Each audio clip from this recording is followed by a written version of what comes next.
Hey what's up guys, this is me Lovjeet Arora. स्वागत है आप सभी बच्चों का आज की इस क्लास के अंदर। तो हम लोग कर चुके हैं जी सेक्शन ए, अब हम बढ़ चले हैं जी सेक्शन बी की तरफ। ये चल रहा है जी sample paper of computer science 2025 और करते हैं जी 22 नंबर क्वेश्चन।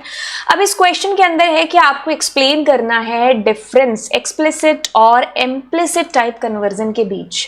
दो तरीके से टाइप कन्वर्जन है, ठीक है। पहले तो मैं बता दूं कि टाइप कन्वर्जन क्या, किसकी बात हो रही है। ये ऐसा कह रहा है कि भाई अगर हम एक डेटा टाइप को दूसरे डेटा टाइप में कन्वर्ट करते हैं, यानी कि टाइप कन्वर्जन, तो वो दो तरीके से है, ठीक है। एक तो इम्प्लिसिट हो गया और एक एक्सप्लिसिट हो गया। मतलब एक तो हम अपनी मशीन के साथ जबरदस्ती करवा रहे हैं करके और एक टाइप से दूसरे टाइप में कन्वर्ट करा रहे हैं, और एक हमारी मशीन जो है ना वो खुद ही ये चीजें जो कर रही है, ठीक है। बट अब बात ही उठती है कि कौन सा एक्सप्लिसिट है और कौन सा इम्प्लिसिट है। मैं अगर अपनी बात करूं तो मैं इसको कैसे याद रखती हूं, मेरे पास एक ट्रिक है, वो है मैंने यहां पर पढ़ा x, तो यानी कि एक्स्ट्रा लिखना पड़ेगा आपको एक्सप्लिसिट के अंदर। तो जब आपको एक्स्ट्रा लिखना पड़ेगा यानी कि आप अपनी मशीन के साथ क्या कर रहे हो, जबरदस्ती आपको एक ऐसे फंक्शन का सिंटेक्स का आप सहारा लेकर के एक डेटा टाइप को दूसरे टाइप में कन्वर्ट कर रहे हो। चलिए अब इसको बड़े ही लॉजिकल तरीके से समझते हैं। सबसे पहले आप एक एग्जाम्पल लो कि आपके पास एक तो थे हिंदी का आपका पेपर हुआ जिसमें आपके कुछ मार्क्स आए, फिर आपका कोई इंग्लिश का पेपर हुआ जिसमें आपके मार्क्स आए, फिर आपने मान लीजिए साइंस का पेपर दिया और जिसमें आपके कुछ मार्क्स आ गए, ठीक है। फिर आप कोई और पेपर ले लो, जैसे मैंने कहा SST इज इक्वल टू 30.56, ऐसा कुछ मैंने मार्क्स ले लिया। अब आप देखो कि जब मैं करूंगी इसका टोटल, ठीक है, तो मैंने क्या करा, तीनों चारों सब्जेक्ट थे जिनको मैंने जोड़ दिया, ठीक है। अब मैं इसको प्रिंट करूंगी, किसको, टोटल को।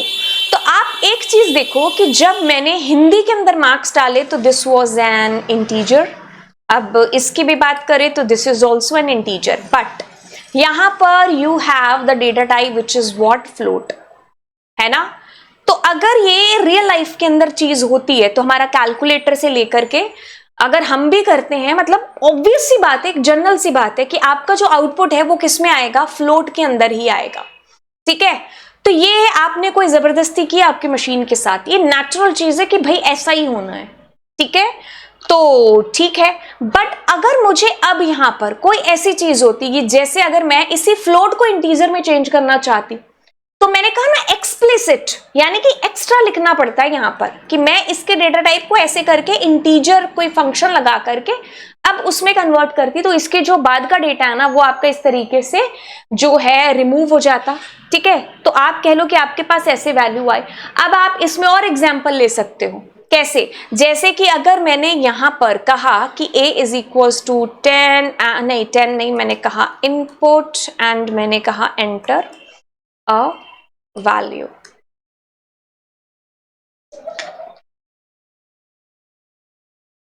ठीक है। अब मैं क्या करती हूं, एक और वैल्यू लेती हूं किसी दूसरे वेरिएबल के अंदर।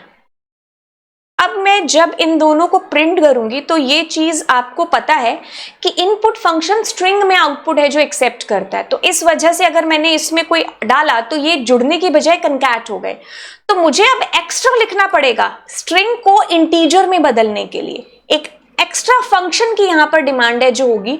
तो अब अगर मैं 23 और जो भी मैंने एंटर किया था अब ये जाकर के जुड़ेंगे, तो ये एक्सप्लिसिट टाइप कन्वर्जन का एग्जाम्पल है, और ऊपर वाला किसका था, इम्प्लिसिट टाइप कन्वर्जन का एग्जाम्पल था।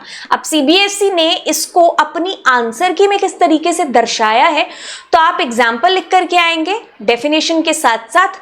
तो ये कहता है यहां पर कि अगर बात करें इम्प्लिसिट की, तो यानी कि ऑटोमेटिकली कन्वर्ट करता है वन डेटा टाइप को अनदर डेटा टाइप में। जैसे एक बेस्ट एग्जाम्पल कि एक फ्लोट और एक इंटीजर को जोड़ें तो आउटपुट फ्लोट में ही आएगा।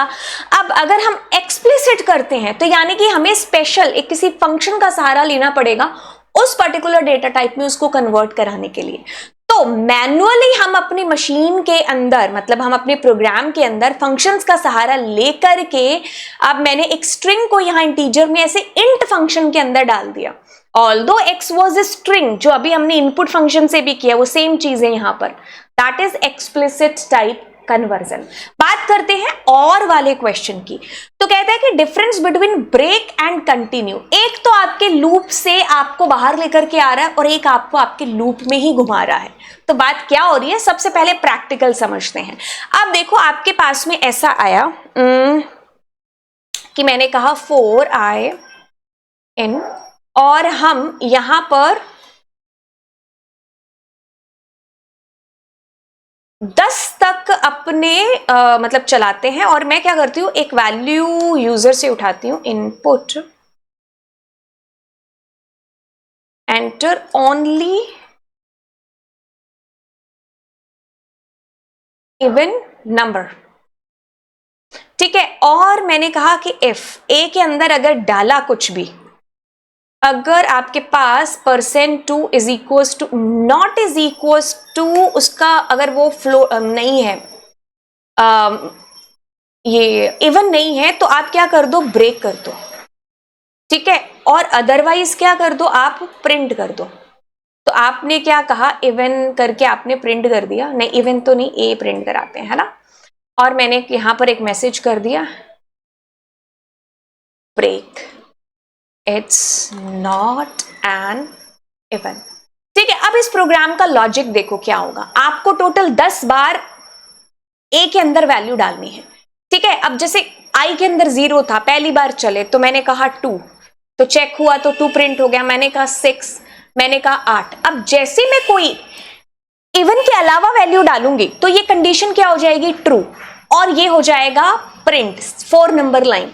और अब क्या होगा आपके पास में, जैसे मैं यहां से एंटर करूंगी ना, तो आप ब्रेक एक ऐसा पत्थर है जिससे टकरा के आपको वो लूप के बाहर ले आएगा, ठीक है। तो आप यहां पर लूप के बाहर एक मैसेज प्रिंट करा सकते थे, you are outside the loop, या फिर यू आर आउट, ठीक है। तो अब अगर मैंने यहां पर कहा 6, 8, मैंने कहा 4, लेकिन जैसे ही मैंने कोई ऑड वैल्यू डाली आप लूप से बाहर आ गए, क्योंकि ब्रेक आपको आपके लूप से बाहर ले आएगा। बट अगर मैं यहीं पर कंटिन्यू यूज करती तो क्या होता, तो अब देखो कैसे चलेंगी चीजें। आपका लूप चला, आई के अंदर क्या आया, 0, मैंने कहा 4, ये कंडीशन तो फॉल्स है ही, तो आपके पास 4 है जो प्रिंट हो जाएगा।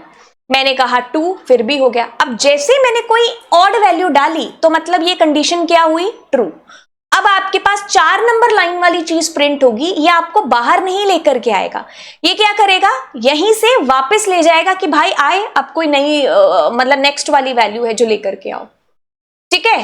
अब इवन के अंदर मैंने जैसे फिर से कोई ऑड वैल्यू डाल दी तो कंडीशन ट्रू हुई, 4 नंबर लाइन में जो भी लिखा होगा वो प्रिंट हो गया। कंटिन्यू मतलब आप इसके बाद दुनिया की कितने भी चीजें क्यों ना लिखी हो प्रोग्राम में, वो नहीं चलेगा। तो मतलब कंटिन्यू एक ऐसा पत्थर है, आप जिससे टकरा के वापस आ गए, उसके बाद किसी को कोई मतलब नहीं, ठीक है। तो 7, फिर मैंने कहा 9, तो नहीं। अब मैं जैसे ही 2 एंटर करूंगी तो मतलब ये आपकी फॉल्स मतलब होने की वजह से 3, 4, 5 नंबर लाइन नहीं चलेंगी, एंड आप सीधे ही 6 नंबर लाइन वाला डेटा प्रिंट करा रहे हो, ठीक है। तो आपको एक चीज समझ में आई, ब्रेक यानी कि आउट फ्रॉम द लूप, लेकिन कंटिन्यू आपको वापस से वही है जो ले गया। तो ऐसे प्रोग्राम्स के अंदर हम इसका यूज करते हैं, ब्रेक का और कंटिन्यू का। आप ये एग्जांपल देख के आ सकते थे। सीबीएसई ने अपनी आंसर की में कहा है कि break exit the loop entirely, loop को ही खत्म कर देता है, क्योंकि आप लूप से बाहर आ गए तो अब क्या पीछे चलेगा लूप के अंदर, है ना। लूप को आपने ब्रेक कर दिया। तो ज्यादातर हम इन्फिनिटी लूप के अंदर ब्रेक का यूज करते हैं। ये आपने ज्यादातर उस टाइम पर किया होगा जब हम अपनी फाइल हैंडलिंग करते हैं, CSV फाइल और बाइनरी फाइल, है ना, कि जब तक यूजर y एंटर करता जाए तब तक तो डेटा एंटर होता जाए, और जैसे ही यूजर ने कोई और एंटर की वैल्यू तो आप लूप से बाहर आ गए, यानी कि अब आपको कोई डेटा एंटर नहीं कराना है, ठीक है। अब इसके अंदर इसने अपना एग्जाम्पल दे दिया कि जैसे अगर 2 आ गए आई के अंदर, आप लूप से बाहर आ गए, तो मतलब चाहो ना चाहो इसमें 0 और 1 ही है जो आपका प्रिंट होगा, ठीक है। तो इसमें आउटपुट में 0 नहीं लिखा इसने, क्योंकि आई की वैल्यू 0 से है जो बेसिकली स्टार्ट होगी। एंड अब देखो आपके पास कंटिन्यू मतलब, ठीक है, लेकिन जब हम कंटिन्यू के अंदर आते हैं तो कंटिन्यू क्या करता है, skip the current iteration and move the next one. मतलब आप जैसे किसमें थे, आई की वैल्यू कोई इवन आ रही थी, है ना, तो वो वापस से लेकर के जा रहा था, उसके आगे नहीं। अब हमें कुछ नहीं आगे करना, आप यहीं से वापस चलो और अगली जो इटरेशन है उसको आप चलाओ, ठीक है। तो इस तरीके से आपका काम है जो यहां पर हुआ। अब आगे चलते हैं, एरर वाला प्रोग्राम है आपके पास में, कहता है कि the code provided below is intended to remove the first and last character of the given string and return the resulting string. However, there are syntax and logical errors in the code. Rewrite करना है आपको logical भी, and आपको कौन सी error है, logical error है और syntax error है, ठीक है। लॉजिकल एरर आपके पास अभी काफी टाइम से आ रही है कि आपको सिंटेक्स के साथ साथ लॉजिक भी ढूंढना है कि भाई आप गड़बड़ कर रहे हो तो कहाँ कर रहे हो, क्योंकि सिंटेक्स एरर अपने आप में कह लो कि एक आसान सी चीज है, एंड लॉजिकल अब आपको दिमाग लगाना पड़ेगा, और यहाँ पर ये वही बच्चे कर पाएंगे जिनका प्रोग्रामिंग स्ट्रांग है। तो कहता है कि आपने एक फंक्शन यूज किया, तो देखो डिफाइन आ गया आपके पास, सबसे पहले यही दिक्कत आ गई, है ना। अब आप कहोगे रिमूव फर्स्ट, ठीक है, ये तो ठीक है। इफ लेंथ आपके पास स्ट्रिंग की, ठीक है, तो आप क्या कर रहे हो, रिटर्न कर रहे हो अपनी स्ट्रिंग को, यहां भी ठीक है। अब आपने कहा कि न्यू स्ट्रिंग, और आपने कहा 1 से लेके -2 तक, ठीक है। अब आप यहां से क्या कर रहे हो, उसको रिटर्न कर रहे हो। एक बात देखिए कि इसमें प्रोग्राम है किसका, intended to remove the first and last character, पहले वाला और लास्ट वाला कैरेक्टर आपको रिमूव करना है, ठीक है। अरे पहले वाला और लास्ट वाला कैरेक्टर आपको रिमूव करना, ठीक है। तो यानी कि फर्स्ट के लिए तो आप क्या कहते हैं 0, और लास्ट में 0 1 2 एंड 3, तो आपने ये वाला जो है ना ये गलत लगाया है। एक सेकेंड, नहीं, एक सेकेंड। अब आप इसको बाहर ले आओ, HELLO, तो आपके पास 0 1 2 3 एंड 4, तो -1 -2 -3 -4 एंड -5। तो आपने कहा कि 1 से लेकर के -2 के बीच में है, ठीक है। एक चीज बताएं यहां पर, लास्ट वाला तो है जो आपके पास एक्सक्लूड रहता है, तो आप इसी की बात कर रहे हो, इतने की, लेकिन ये वाला तो आपके पास रहेगा ही ना, तो E और L आप भेज रहे हो न्यू स्ट्रिंग के अंदर, ठीक है। अभी इसको करके भी देख लेते हैं। बाकी देखो आपने आगे तो प्रिंट का P है, और यहां पर आपके पास कॉमा आना चाहिए, तो ये आपके पास एरर्स हो गई। एक बार हम इसको रिफाइन करके यहां पर लिखते हैं, वो एरर्स जो सिंटेक्स हैं वो तो रिमूव हो ही जाएंगे, प्रिंट का P एंड यहां पर कॉमा, और तो कुछ नहीं थी ना सिंटेक्स वाली, हाँ ठीक है। अब मुझे क्या करना पड़ता, -3 करना पड़ता। लॉजिकल एरर आपको तभी समझ में आएगी जब आप क्या है कि पढ़ोगे, एक सेकेंड, -1 करना पड़ता, सॉरी, आपको लॉजिकल एरर जब आपने पूरा प्रोग्राम पढ़ा तभी आपको समझ में आएगा, ठीक है। तो आपको -1 करना पड़ेगा, तब आप देखो H और O को रिमूव कर पाओगे, ठीक है। क्योंकि अगर आपने -2 डाला तो वो एक पहले तक की, मतलब उसको तो छोड़ता है ना, जो आप यहां पर नंबर देते हो, एक कम तक चलता है ना, आपने यहाँ 4 दिया तो वो 3 तक चलेगा, that's why. Moving forward, the question says, आपको यहां पर बिल्ट इन फंक्शंस बताने हैं। कहता है कि write a statement to find the index of the first occurrence of the substring. टू नाम की एक स्ट्रिंग है आपके पास में, उसमें आपको गुड का फर्स्ट अकरेंस है जो आपको बताना है। तो आप कौन सा फंक्शन है जो इसमें यूज करते हो, तो आप स्ट्रिंग है तो आप फाइंड भी यूज कर सकते हो, आप इंडेक्स भी यूज है जो कर सकते हो इसके अंदर। सो लेट्स डू दिस, कि आपके पास फाइंड फंक्शन स्पेशली स्ट्रिंग के साथ ही यूज होता है, इंडेक्स आप लिस्ट स्ट्रिंग सबके साथ यूज कर सकते हो। तो मैंने यहां पर कहा कि मुझे फर्स्ट अकरेंस पता करनी है ना, तो मैंने कहा यहां पर मेरे पास स्ट्रिंग क्या है,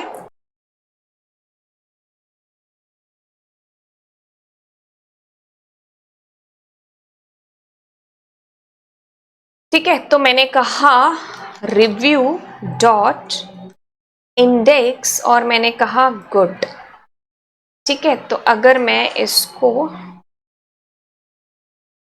प्रिंट और मैंने कहा फर्स्ट, तो आपके पास जो भी इंडेक्स होगा, लेकिन अगर यही चीज मैं दोबारा करती हूं, but here I am using find function, ठीक है, तो भी आपके पास यही आंसर आएगा। बस इसमें ये हो जाएगा कि अगर मान लीजिए वो पर्टिकुलर डेटा इसमें है नहीं, जैसे मैंने कैपिटल G लगा दिया तो -1 आपके पास आ जाता, लेकिन अगर मैं वही चीज इसके साथ करती तो आपको एरर दे देता और वो भी वैल्यू एरर आ जाती।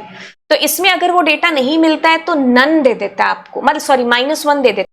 ठीक है, तो ये चीज इसके अंदर होती है। अब ये कहता है कि write a statement to sort the L1 in descending order. तो आपके पास L1 कोई लिस्ट है तो आप यहां पर क्या करोगे, आपके पास L1 के अंदर आपने कुछ डेटा डाल दिया। ठीक है, अब आपने उसको क्या करना है, सॉर्ट करना है। तो आप कुछ नहीं, आप ऐसा कर लो L1 डॉट सॉर्ट, तो आपके पास ये असेंडिंग में आ जाएगा। लेकिन अगर that's my bad, I just need to put L1 there and this, तो मैं कहूंगी reverse is equals to true. तो मेरे पास अब जो डेटा आएगा वो डिसेंडिंग में आएगा। या तो आप यहां फॉल्स दे दो या कुछ मत लिखो, that would be in ascending. One more function we have, that is sorted function. We are doing the same task but with the sorted function. इसका हमेशा जो आउटपुट आता है ना वो एक लिस्ट में ही आता है आपको। तो मैंने कहा reverse is equals to true and here also you are getting answer, but ये हमारा डिसेंडिंग ऑर्डर के लिए है। ठीक है, तो आप दोनों में से कोई भी फंक्शन यूज करते, बाकी आप सॉर्ट करेंगे तो ज्यादा बेटर रहेगा। रीजन उसका यही है कि सॉर्ट फंक्शन आपका लिस्ट का फंक्शन है और ये लिस्ट के ही मेथड्स आपसे पूछ रहा है। अब करते हैं पार्टीशन फंक्शन, जो कि हम अपने सेक्शन ए के अंदर कर चुके हैं। इसका मतलब मैं आपको बता चुकी हूं, बट एक बार इसको दोबारा से करते हैं। देखो, सबसे पहले पार्टीशन का आंसर आपको हमेशा आएगा एक ट्यूपल के अंदर। नंबर 1 पॉइंट जो आपको याद रखना है, हैश कर देते हैं। तो अब क्या है कि दो फंक्शन है आपके पास, एक तो है पार्टीशन और दूसरा है आपके पास में स्प्लिट फंक्शन। स्प्लिट हमेशा लिस्ट में आंसर रिटर्न करता है, पार्टीशन हमेशा एक ट्यूपल में आंसर रिटर्न करता है, पहला डिफरेंस। दूसरा, जहां जहां पर भी आप स्प्लिटिंग करना चाहते हैं, आपने जैसे कहा विद, है ना, यहां पार्टीशन की जगह अगर मैंने स्प्लिट यूज किया होता तो जहां जहां विद लिखा होता ना वहां कॉमा आ जाता और उतने आपके पार्ट्स बन जाते बाकी के बच्चों आपकी लिस्ट के।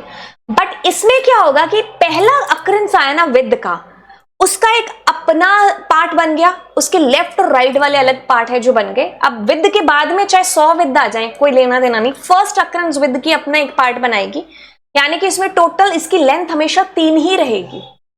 ठीक है, और ये हमेशा ट्यूपल में आपको रिटर्न करता है आंसर। एंड ये चीजें थी, और एक और कि अगर आप पार्टीशन के अंदर यहां कुछ नहीं देते हो तो एरर आएगी, बट अगर वहीं पर आप स्प्लिट के अंदर कुछ नहीं देते हो तो वो बाय डिफॉल्ट स्पेस से स्प्लिटिंग करता है। तो ये डिफरेंस थे इनमें जो बच्चों को हमेशा कंफ्यूज करते हैं। बाकी पार्टीशन आपको विद का एक अपना फंडा और उसके लेफ्ट और राइट वाला, और ट्यूपल में आंसर। तो इसके हमेशा 3 ही हिस्से हैं जो बनेंगे यहां पर।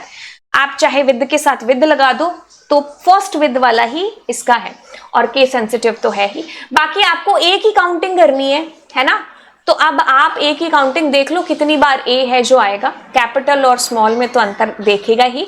तो ए 1 2 एंड बीच में देखो 3 बार आ रहा है। ठीक है, तो जितनी बार आ रहा है that you give the answer.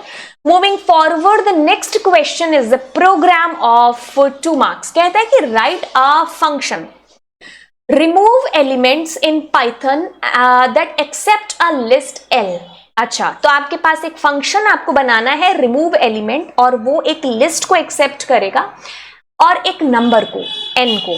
ठीक है, अगर वो जो n है ना, अगर वो उस लिस्ट में एग्जिस्ट करता है तो उसको आप रिमूव कर दो। If it does not exist तो प्रिंट कर दो कि वो एलिमेंट आपको मिला ही नहीं। तो यानी कि सीधे तौर पर आप एक लिस्ट में से एक वैल्यू को ढूंढना चाह रहे हैं। तो अपने क्या करते हैं, इसको कॉपी एंड चलते हैं पाइचार्म के ऊपर। तो आप एज इट इज इस फंक्शन को ले लो। मैंने कहा डेफ। अब इसके अंदर आपके पास में क्या है, एक लिस्ट और एक n। ठीक है, अब मैंने कहा कि हमारे पास लिस्ट है। ठीक है, अब कुछ नहीं दे रखा उसने, क्या वैल्यूज हैं इस लिस्ट के अंदर। मैंने जानबूझ करके इतनी सारी वैल्यूज मल्टीपल डाल दी। अब मैं उस फंक्शन को करती हूं कॉल। ठीक है, उसमें मैंने भेज दी लिस्ट और भेज दिया वो वैल्यू n। ठीक है, यहां पर भी आप सेम नाम दे दो चाहे अलग दे दो, डजंट मैटर। ठीक है, राइट। अब हम यहां पर चलते हैं एंड अब मुझे ढूंढना है कि वो एलिमेंट है लिस्ट में कि नहीं है। अब हम क्या करेंगे, या तो आप लूप के साथ कर लो या फिर बिना लूप के भी आप कर सकते हो। ठीक है, अब मैं यहां पर मैंने कहा 4i_n_l। अब मैं कह रही हूं कि if i is equals to n, तो आप क्या कर दो, प्रिंट कर दो, क्या उसको रिमूव करना है उस एलिमेंट को, है ना। तो आप क्या कर, फंक्शन याद आ गया, n को रिमूव करना है। ठीक है, और अगर ऐसा नहीं होता है, बट उससे पहले अपने क्या कर दें, फाउंड इज इक्वल्स टू 1। ठीक है, let me take here found is equals to 0। तो हमारे पास फाउंड की value, found is equals to 0, तो मतलब हम कभी अंदर गए ही नहीं। तो गए नहीं तो हमारे पास क्या प्रिंट होगा, एलिमेंट नॉट फाउंड। ठीक है, तो बस अब इसको करके देखते हैं। एन एन में दिक्कत है आपके पास। ठीक है, तो मैंने यहां पर एन एन एन एन, अच्छा सॉरी दैट्स माय बैड। हाँ, सपोज कि आई एम रिमूविंग 22। ठीक है, एंड अब इसको रिटर्न भी करने की जरूरत नहीं है। ठीक है, I am printing list, so let me show you this. तो आपके पास जितनी भी अकरेंस थी ना 22 की, दैट इज रिमूव्ड, राइट। तो ये एक तरीका हो गया आपके पास इस चीज को करने का। इसमें मल्टीपल वैल्यूज भी दे दी। अब देखो ये चला कैसे, इसके साथ काम हुआ तो हुआ कैसे। Let me take the pen. तो आप इसको ध्यान से देखो क्या चीज हुई। सबसे पहले आपके पास एक लिस्ट है, सुपर लिस्ट है, अब वो एलिमेंट है। ठीक है, अब आप क्या करोगे, यहां से इस लिस्ट को आपने भेजा और 22 को भेजा। आपने इसको क्यों लगाया बाद में देखते हैं। अब आई के अंदर क्या आएगा, सबसे पहले 11, 22, 23 एंड सो ऑन, एक एक एलिमेंट आएगा। अब अगर वो एलिमेंट मैच हो जाता है तो एक तो ये 1 हो जाएगा और दूसरा हम उसको रिमूव कर देंगे। ठीक है, अब वो रिमूव हो गया। ठीक है, क्या जब हम इसके बाहर आएंगे तो क्या फाउंड की वैल्यू 0 रहेगी या 1 रहेगी, क्योंकि हमने चेंज किया है। तो ये कंडीशन ट्रू होगी नहीं तो ये वाला तो कभी प्रिंट होगा नहीं, क्योंकि उसी केस में प्रिंट होगा जब ये 1 नहीं होगा, और 1 किस केस में होगा, जब वो वैल्यू मिलेगी नहीं। बस अगर ये चीज समझ में आ गई तो हम यही चीज है जो बेसिकली कर रहे थे। ठीक है, अब moving forward and the next question that was write a program जिसका नाम। ठीक है, तो अब हम करते हैं जी अगला प्रोग्राम हमारा। तो आपको 25 नंबर जो प्रोग्राम है ना, उसके अंदर ऑप्शन दे रखा है, ऑप्शन ए और ऑप्शन बी। ठीक है, तो आप दोनों में से कोई भी कर सकते थे। अब हम अगले वाला करते हैं, कहता है कि राइट ए पाइथन फंक्शन जिसका नाम रखा है जिसने ऐड कॉन्टेक्ट फंक्शन। अब इसमें क्या है कि एक्सेप्ट करना है आपको डिक्शनरी जिसका नाम है as a parameter phone book, और उस फोन बुक डिक्शनरी के अंदर आपके पास नेम और फोन नंबर हैं जो होंगे। ठीक है, नेम एज ए की रख लेंगे और phone number as a value रख लेंगे। अब आगे देखता है, कहता है कि आपको ऐड कराना है एक नया नेम और फोन नंबर, मतलब एक तरीके से आप अपनी डिक्शनरी के अंदर एक न्यू पेयर ही है जो ऐड करा रहे हैं। अगर मान लीजिए कि वो नाम आपके पास एग्जिस्ट करता है, जैसे कि आप मानो कि आपके पास एक डिक्शनरी है, उसमें 3 लोगों का डेटा है, राम, रीता और मान लो कोमल। ठीक है, अब अगर आप दोबारा जो नया डेटा एंटर करते हो और राम के साथ राम मैच हो गया, तो आपको एक मैसेज देना है कि भाई ये तो रिकॉर्ड ऑलरेडी एग्जिस्ट करता है, आपको अपडेट नहीं कराना है। क्योंकि जनरल डिक्शनरी के अंदर क्या होता है कि डुप्लीकेट कीज आ नहीं सकती। तो जब आपके पास ऑलरेडी राम का डेटा है और आप दूसरी बार राम का डेटा एंटर करते हो ना, तो वो जो नया डेटा आपने एंटर किया उससे पुराने वाला आपका अपडेट हो जाता है। ठीक है, ये जनरल कहानी है आपके पास डिक्शनरी की। बट इस बार आपको ये नहीं करना है, मतलब आपको नए डेटा से पुराने डेटा को अपडेट ना करते हुए आपको खाली मैसेज प्रिंट कराना है, और अगर वो है ही यूनिक रिकॉर्ड तो वो आपकी डिक्शनरी के लास्ट में ऐड हो जाएगा। तो ये पूरी कहानी है जो आपको यहाँ पर करनी है। तो चलिए इसके लिए क्या करते हैं, हम यहां पर आते हैं और ठीक है, अब फंक्शन को ले लेते हैं। हमारा फंक्शन हम बनाते हैं फ्रेश नया। ठीक है, और इसके अंदर हमें क्या रखना था, phone book as a parameter. Okay, ठीक है, तो अब हम इसको कॉल भी करा लेते हैं साथ में ही। ठीक है, आप एक्चुअल और फॉर्मल का नाम सेम अलग अलग जैसे भी है जो रख सकते हो। तो मैंने यहाँ पर रखा राम। ओके, तो मैंने कोई भी फोन नंबर दिया एंड ठीक है, तो मैंने ये नाम दे दिए। केस सेंसिटिविटी का भी ध्यान रखना होगा, ठीक है। अगर हम छोटी बड़ी एबीसीडी का ध्यान नहीं भी रखना चाहते तो उसके लिए भी मैं आपको बता दूंगी, बट आगे चलते हैं। तो this is phone number, please इस पर फोन मत करना क्योंकि रैंडमली मैंने कुछ भी नंबर उठा करके यहाँ पर किया है, ठीक है। अच्छा, अब मैंने यहाँ पर फोन बुक एंड मेरा एक सिंपल सा कोड है जो बना लिया। अब प्रोग्राम के एक्चुअल लॉजिक के ऊपर आते हैं।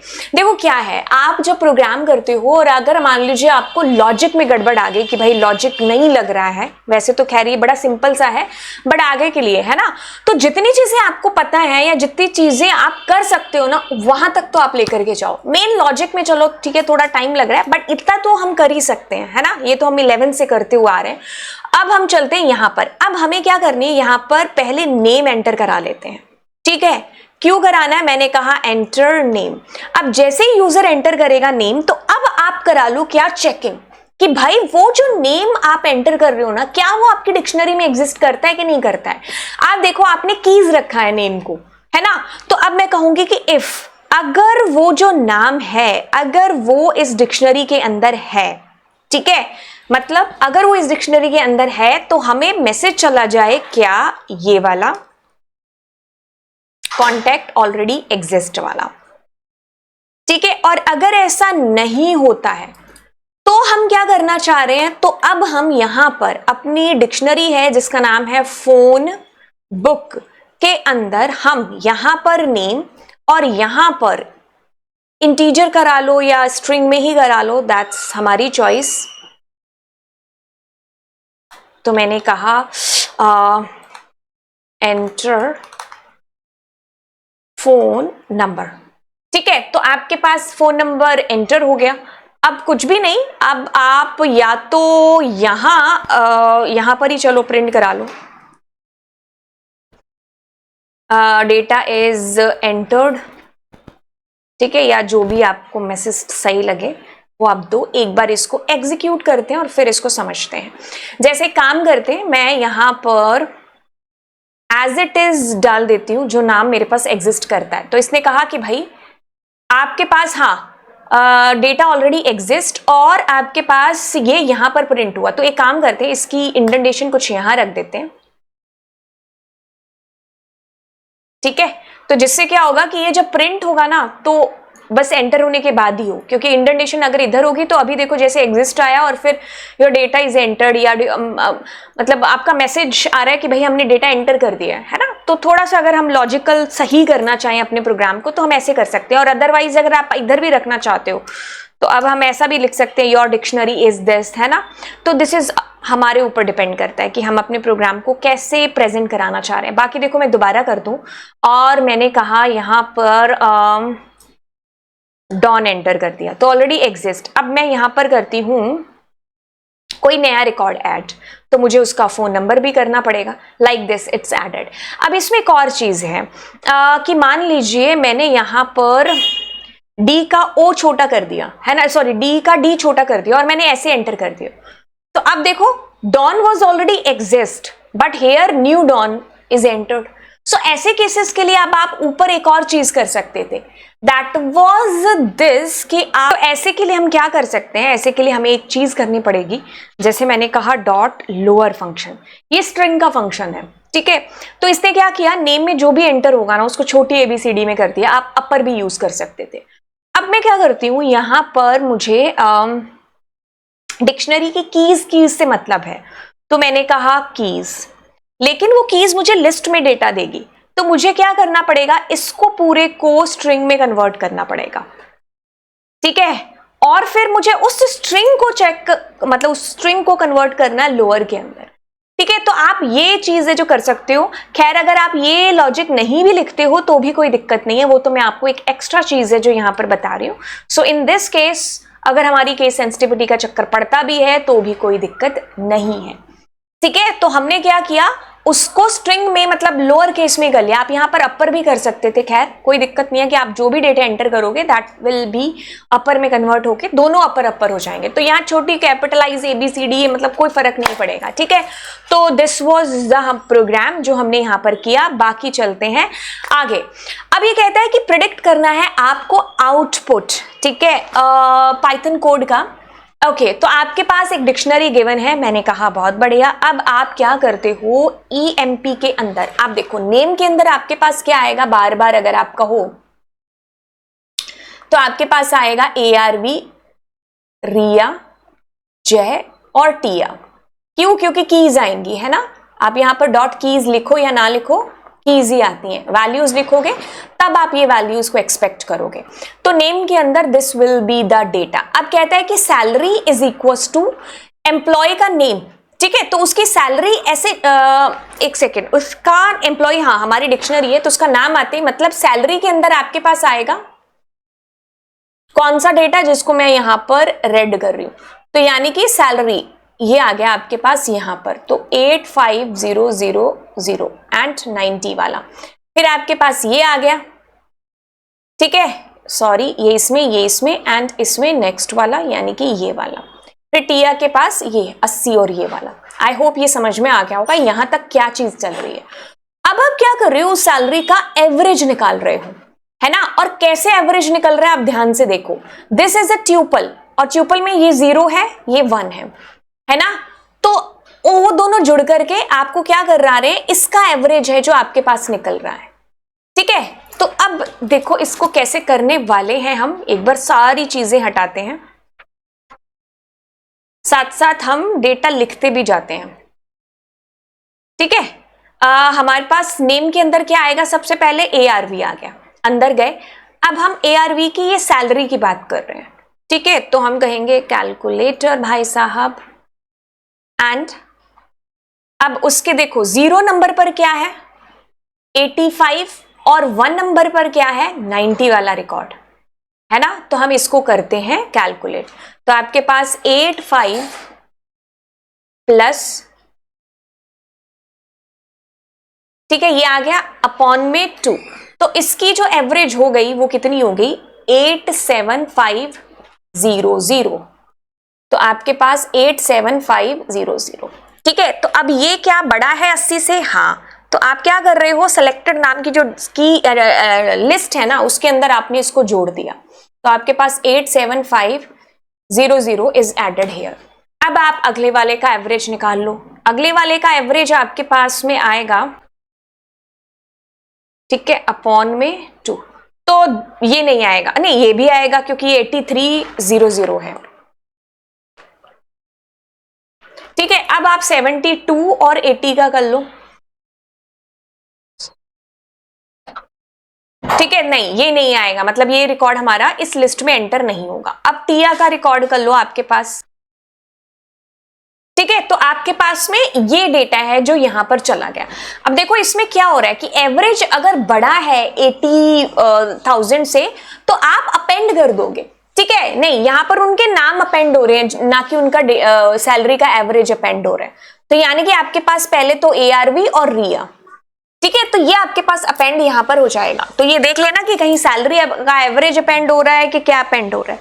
सो आपके पास जो अपेंड हो रहा है दैट इज नेम। तो इस तरीके से आपने चीजों को कर लिया। अब आगे चलते हैं, आगे वाले प्रोग्राम के अंदर SQL दे रखा है, व्यू करना है अगर आपको टेबल का स्ट्रक्चर, ठीक है। तो इसके लिए हम क्या करते हैं, ओपन कर लेते हैं, ठीक है। मैंने कहा यूज एंड शो टेबल्स, तो मैंने कहा DESC बैंक या फिर, ठीक है, डिस्क्राइब बैंक, ठीक है। तो दोनों ही एक ही काम कर रहे हैं, तो आप दोनों में से कोई भी लिख सकते थे। क्रिएट डेटाबेस नेम्ड SQP, तो आप क्या करोगे, क्रिएट डेटाबेस SQP या जो भी नाम गिवन, ठीक है। So like this. अब differentiate between drop and delete के बीच में अंतर आपको बताना। देखो दो, तो अगला हमारा कहता है कि आपको डिफरेंस बताना है ड्रॉप के बीच में एंड डिलीट के बीच में। चलिए इसके लिए हम चलते हैं आंसर की के ऊपर, और हमारे सीबीएसई ने आंसर की के अंदर क्या जो है गिवन दिया है। देखो डिलीट हमारी जो कमांड है ना वो किसकी है, इसमें जो लिखा है वो भी बताऊंगी और जो नहीं लिखा है वो भी बताऊंगी। तो आपकी ये है DML की कमांड, ठीक है। सबसे पहली चीज डेटा मैनिपुलेशन लैंग्वेज, इसका जो काम है ना वो क्या है, स्पेसिफिक, यहां पर दे भी रखा है ये वर्ड, स्पेसिफिक रिकॉर्ड्स को डिलीट कराना। आपके टेबल के अंदर मान लीजिए एक एम्प्लॉइज की टेबल बनी है, फलाना एम्प्लॉय है जो उस कंपनी को छोड़ के चला गया, तो अब आप क्या करोगे, उसी अकेले जो एम्प्लॉय है उसका रिकॉर्ड डिलीट करोगे। तो वेयर क्लॉज लगा सकते हैं हम, यानी कि इसके साथ में। तो अगर आपको किसी स्पेसिफिक रिकॉर्ड को डिलीट करना है तो भी आप इसका यूज करिए। आपको आपकी टेबल के सारे रिकॉर्ड्स को डिलीट करना है, बट आपको आपकी टेबल की स्ट्रक्चर नहीं है जो डिलीट करनी, बस खाली रिकॉर्ड्स को डिलीट करना चाहते हैं, यानी कि आप टेबल की कार्डिनैलिटी के ऊपर असर डाल रहे हैं, उसके रिकॉर्ड्स को कम करके, है ना, रिकॉर्ड्स डेटा को आप डिलीट कर रहे हैं यहां पर, ठीक है। तो आप इसके साथ वेयर क्लॉज लगाओगे तो वो स्पेसिफिक डेटा आपका डिलीट होगा, ठीक है। जैसे कि यहां पर एम्प्लॉय नंबर 5 वाला डेटा ही रिकॉर्ड जो है डिलीट होगा। अगर यहां पर लिखा होता मार्क्स लेस देन या सैलरी लेस देन 50,000 तो वो सारे रिकॉर्ड डिलीट हो जाते जो 50,000 से नीचे कमा रहे हैं, है ना। लेकिन अगर आप वेयर क्लॉज नहीं लगाते तो आपके पास आपकी टेबल के सारे रिकॉर्ड्स डिलीट हो जाते, ठीक है। लेकिन टेबल की स्ट्रक्चर मेमोरी के अंदर आपके पास रहती, बट अगर मुझे वहीं पर टेबल ही जड़ से हटानी है तो उस केस में आप ड्रॉप का इस्तेमाल करेंगे। आपने जैसे लिखा ड्रॉप टेबल और टेबल का नाम, आपके सारे रिकॉर्ड्स और आपकी टेबल मेमोरी से ही डिलीट हो जाएगी। आप इसके बाद कोई वेयर क्लॉज नहीं लगा सकते हो, ठीक है। तो मतलब ये वो कह लो कि कमान से छोड़ा हुआ तीर है जो कभी वापस नहीं आता, ठीक है। तो आप अपने डेटा को रिट्रीव भी नहीं कर पाओगे, है ना, क्योंकि आपने क्या करा, DDL की कमांड है जो चला दी, ठीक है। तो इसीलिए इसकी जो आप कह लो कि अथॉरिटी होती है ना वो बिल्कुल डेटाबेस एडमिनिस्ट्रेटर जो होते हैं उन्हीं के पास होती है। तो आप जो है, नहीं तो टेबल डिलीट होगी, अब अमेज़न की पूरी टेबल डिलीट होगी तो क्या, है ना। तो क्या करना पड़ेगा भाई, जो है इसकी अथॉरिटी उन्हीं लोगों को देनी पड़ेगी, है ना। बाकी देखो DDL है जो उसके अंदर कमांड सारी ऐसी आती है जो टेबल की स्ट्रक्चर को ही मतलब चेंज कर दे, ठीक है। तो बस आपकी टेबल ही डिलीट हो जाएगी with the help of drop, but delete के थ्रू आप रिकॉर्ड्स के ऊपर असर है जो डाल सकते हो, डेटा के ऊपर। DML की कमांड है ये, ठीक है। तो ये बातें हमने करी। अब आप इसमें एग्जाम्पल भी है जो अपना डाल करके आ सकते थे, तो मैंने एग्जाम्पल दिखा दिया आपको, CBSE ने भी दिया हुआ है। अब मॉड्यूलेटर एंड डीमॉड्यूलेटर की बात है जो यहां पर कर लेते हैं। इसकी फुल फॉर्म मैंने आपको बता दी, मॉड्यूलेटर एंड डीमॉड्यूलेटर। अब हम एक बार आंसर की पर चलते हैं। आप इसमें अपना एक डायग्राम भी है जो बना करके आ सकते हैं। कैसे, सबसे पहले तो आप देखो मॉडेम क्या है आपके पास में, ये एक ऐसा डिवाइस है, नेटवर्क डिवाइस है जिसकी मदद से आप क्या करते हो, connect your computer to other device, ठीक है। हमारा कंप्यूटर हम दूसरे डिवाइस से कनेक्ट कर सकते हैं इंटरनेट के थ्रू, है ना। मतलब इंटरनेट, मेरे घर में इंटरनेट कनेक्शन है, यहां से मैसेज मुझे इधर भेजना है, ठीक है। इसके पास भी इंटरनेट कनेक्शन है, मेरे पास भी है। तो बस अब मैंने ये मैसेज यहां भेजा तो मॉडेम की हेल्प से ये चीज हुई। अब देखो क्या चीज है कि हमारे जो कंप्यूटर्स है ना, यहां पर डिजिटल सिग्नल्स चलते हैं, 010101 बचपन से सुनते आ रहे हैं, और इंटरनेट पर यहाँ पर एनालॉग सिग्नल्स है। ये बिल्कुल वही चीज है कि भाई किसी को चाइनीज आती है तो किसी को फ्रेंच आती है, तो आपस में बात कैसे हो, क्योंकि ना उसको उसकी लैंग्वेज आती है ना इसको उसकी आती है ना। तो ऐसे केस में कि भाई हमारे कंप्यूटर समझते हैं सिर्फ डिजिटल लैंग्वेज, यहाँ पर भी और यहाँ पर भी। इंटरनेट पर एनालॉग सिग्नल्स, यहाँ पर मॉड्यूलेटर डीमॉड्यूलेटर फ्रेम में आता है। ये क्या करता है, डिजिटल सिग्नल्स को एनालॉग में कन्वर्ट करता है। आपका डेटा यहां से यहां जाता है, ठीक है। वापस से यहां पर जो मॉडेम लगा होगा ना, वो इस एनालॉग सिग्नल्स को डिजिटल में कन्वर्ट करके वो मैसेज यहां तक पहुंचा देगा, ठीक है। तो मैंने इसमें एक और चीज टर्म है जो याद करवाई है बच्चों को, डैड। आपको पेपर में लिखनी नहीं है। क्या होता है कि एनालॉग से जब डिजिटल यानी कि रिसीवर की साइड पर क्या है, डीमॉड्यूलेटर फ्रेम में आता है, और जब हम सेंडर की साइड बात करें, यहां पर क्या होता है, डिजिटल से एनालॉग कन्वर्ट होता है ना, तो यहां मॉड्यूलेटर फ्रेम में होता है। तो आपका मैसेज यहां से यहां गया, तो अब एनालॉग से डिजिटल है तो कौन करेगा, डी मॉड्यूलेटर यहां पर फ्रेम में आएगा। तो आप ऐसे अपने क्वेश्चन के आंसर को बढ़ा के भी आ सकते हो। It convert digital signals from your device into analog signals that can travel through phone lines or other networks and vice versa। अब आगे बात करते हैं गेटवे की। तो दो डिसिमिलर नेटवर्क्स है ना, वहां पर हम यूज करते हैं किसको, गेटवे को। तो टू डिफरेंट नेटवर्क, ठीक है, दो डिफरेंट नेटवर्क्स जहां पर कनेक्ट हो रहे हैं and helps them communicate with each other, ठीक है। तो हम दो डिफरेंट नेटवर्क्स को आपस में कनेक्ट कर रहे हैं, तो that is with the help of gateway के through translate data between different network types allowing them to work together. तो दो डिसिमिलर नेटवर्क बीच में क्या बात कर रही है, किसकी हो रही है, गेटवे की बात हो रही है, ठीक है। अब हम चलते हैं इसी के ही दूसरे वाले पोर्शन के अंदर। ये लिखने वाला क्वेश्चन है, यहां पर hyper text transfer protocol and file transfer protocol की बात हो रही है। ऊपर हमने बहुत बार एफटीपी के एग्जांपल्स देख लिए है ना, ठीक है। तो आपको फुल फॉर्म्स बहुत अच्छे से याद करनी, मेरे ख्याल से ज्यादातर बच्चे इसी को करेंगे because of this full form, क्योंकि हम ये एक चीज बहुत अच्छे से करके जाने वाले हैं। बाकी देखो आपके पास आता है वेब सर्वर और वेब ब्राउजर का एग्जाम्पल। देखो वेब ब्राउजर, ये जो आपको पीडीएफ यहाँ डिस्प्ले हो रही है, ये मैंने किस में खोली है, ब्राउजर के अंदर खोली है, एज का यूज किया है मैंने। और ये जो पेपर आपका जो ओपन हो रहा है, ये मैंने गूगल क्रोम वेब ब्राउजर है जिसका इस्तेमाल किया है ना। तो अब देखो क्या चीज है, इस कहानी को आप समझो। वेब सर्वर क्या है, जहां से ये मेरी जो मैंने अभी कहा कि भाई मुझे सीबीएसई की वेबसाइट पर जाना है ना, तो मैंने सीबीएसई की वेबसाइट का यहां पर एड्रेस है जो बेसिकली टाइप किया, जिसको हम डोमेन नेम बोलते हैं। तो मैंने उसका डोमेन एंटर किया, तो अब क्या होगा, गया डेटा कहां पर, वेब सर्वर के ऊपर, उस पर्टिकुलर वेबसाइट, उसके अंदर का जितना कंटेंट वो सब वहां पर स्टोर होगा। तो वो वहां से आपको आपके ब्राउजर के ऊपर जाकर के डिस्प्ले होगा। तो जो डेटा आपको डिस्प्ले कराना है उसके लिए तो हम सॉफ्टवेयर का इस्तेमाल करेंगे, एप्लीकेशन सॉफ्टवेयर है ना। तो वो हमारे एप्लीकेशन सॉफ्टवेयर हमारे ब्राउजर पर हमें कंटेंट दिखेगा, बट वो कहीं ना कहीं तो स्टोर होगा ना जाकर के, तो वहां से आएगा और हमारे इस पर ब्राउजर के ऊपर डिस्प्ले होगा। तो जो कंटेंट आपका स्टोर है ना, वो वेब ब्राउजर ही है, ठीक है। तो वेब ब्राउजर के ऊपर आपका डेटा जाकर के वेबसाइट्स का ऑडियो हो, चाहे जितना भी कंटेंट आपको यहां पर दिखाई दे रहा है, एवरीथिंग कहां पर स्टोर होगा, वेब ब्राउजर के वेब सर्वर के ऊपर स्टोर होगा। और वेब ब्राउजर तो एक सॉफ्टवेयर है जो आपको आपकी वेबसाइट जो भी कंटेंट है वेब से रिलेटेड वो आपको डिस्प्ले कराएगा, ठीक है। तो मैं अगर इंटरनेट इस्तेमाल कर रही हूं तो मैं इंटरनेट के कंटेंट को कहीं तो देखूंगी, तो उसके लिए मुझे नीड पड़ेगी किसी ना किसी एप्लीकेशन सॉफ्टवेयर की, जिनको हम वेब ब्राउजर कहते हैं। आपके पास ओपेरा है, गूगल क्रोम है, माइक्रोसॉफ्ट एज है, सफारी है, ठीक है। तो ये सारे के सारे एग्जांपल्स और भी अगर आपके दे रखे, यूसी ब्राउजर है ना आपकी बुक के अंदर, तो आप उन सबको अच्छे से याद कर लो, ठीक है। तो request and display these web pages on the users device. क्या होगा, आपने अपना कंप्यूटर ऑन किया, यहां पर आपने वेब ब्राउजर, मान लीजिए गूगल क्रोम को ओपन कर लिया। अब आपने कहा कि मुझे सीबीएसई की वेबसाइट ओपन करनी है, तो आपने उस ब्राउजर के एड्रेस बार पर उसका डोमेन नेम डाल दिया। अब ये रिक्वेस्ट जाएगी कहां पर, सर्वर के पास में, ठीक है। अब वापस से सर्वर से रिक्वेस्ट आपके पास रिस्पॉन्स आएगा, और वो जो कंटेंट की आपने रिक्वेस्ट की थी ना, वो डिस्प्ले कहां पर होगा, यहां पर होगा।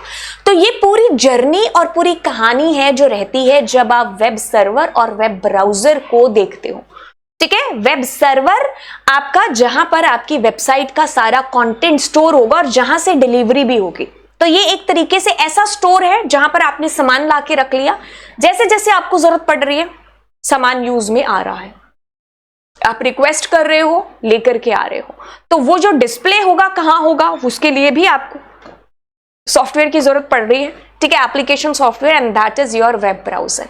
सो that's it here, this was the section B. अभी मिलते हैं आपसे सेक्शन सी के अंदर, जहां पर 3 नंबर के 3 क्वेश्चन होंगे आपके पास में। And yes, do subscribe the channel. Bye bye all.